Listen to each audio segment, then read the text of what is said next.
మేము సాధిస్తాం, మీరు ముందు ఒంటరిపోయి మేము వెనుకొస్తామని చెప్పారు. మొన్న ఆ విషయం వాళ్ళు కేటెత్తే మేము చేయమని చేతులెత్తే చాలా మంది కార్మికులు ర్యాక్ అవ్వడం వల్ల చేసి మళ్ళీ కూర్చొని 2 రోజులు ముందు కొనసాగించినా కూడా ఆ రోజు నిర్ణయం తీసుకొని కూడా అందరికీ కూర్చొని చర్చించి సరే ఒకసారి వీక్ లెవెల్ ఉద్యమం వెళ్ళినా వీక్ అయినా కూడా కార్మికులు ఎక్కడ ఇబ్బంది పడకుండా ఒక్క కార్మికుడికి అన్యాయం జరగకుండా మళ్ళీ మనం సేఫ్గా ఎప్పుడైతే బయటికి ఎంత గట్టిదంతో వచ్చినామో అంతే బ్యాక్ వస్తేప్పుడు సేఫ్గా రావాలి. కాబట్టి మనం ఈ నిర్ణయం తీసుకోవడం జరిగింది. కానీ కొంత ఈ 10 రోజుల జీతం పోయినా అందరం బాధపడతాం వాస్తవమే.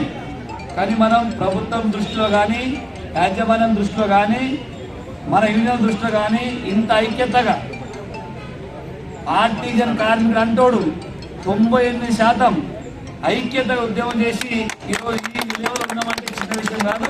సరే కొంతమంది లాస్ అయినా అది మేము అడిగినాం, సార్ మాకు ఏమి ఇప్పుడు ఇమీడియట్గా మాకు మీరు బెనిఫిట్స్ అయితే ఇవ్వలేరు కదా, మేము అన్కండిషనల్గా విరమించిన తర్వాత మన కార్మికులకు ఇబ్బంది అవుతుంది, జీతాలు తక్కువ కదా, జీతాలకు లీవ్లు ఏమంటే అది ఏమన్నా ఈ రోజు అయితే ఇయ్యడానికి ఇమీడియట్గా కాదు, మీకు లీవ్లకి ఏం తీసుకున్నారంటే వచ్చే నెల మేము దాని దగ్గర ఆలోచన చేస్తా, అది మీకు న్యాయం జరిగింది తక్కువ జీతాలు చేస్తాను సీఎం గారు మనకు హామీ ఇవ్వడం జరిగింది.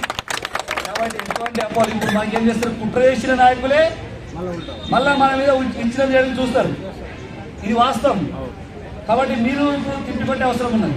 మనం ఆలోచన చేసి ఎవరు కుట్ర చేసి మనకు రోడ్డు మీద వదిలేసిన ఎవరు మనకు అందరు తెలుసు. కాబట్టి మనం మళ్ళీ ఐక్యతగా మనం అందరం ఈ జేఏసీ అనేది ఒక్క నిమిషం ఈ జేఏసీ అనేది కంటిన్యూగా కొనసాగుతుంది.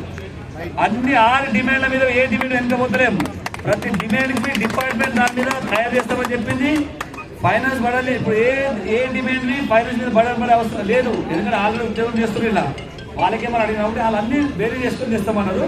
అన్ని డిమాండ్లు చర్చించి యాజమాన్యంతో దానికి సానుకూలంగా తీసుకొని అందరికి న్యాయం జరిగే విధంగా ఈ జేఏసీ తప్పకుండా న్యాయం చేసే దిశగా అందరం ఉంటాం. జరిగిన సారాంశం ఇది. రేపు మళ్ళీ మనం చూస్తున్నాం, మళ్ళీ ఏమేమన్నా అన్ని డీటెయిల్స్ చేస్తాం.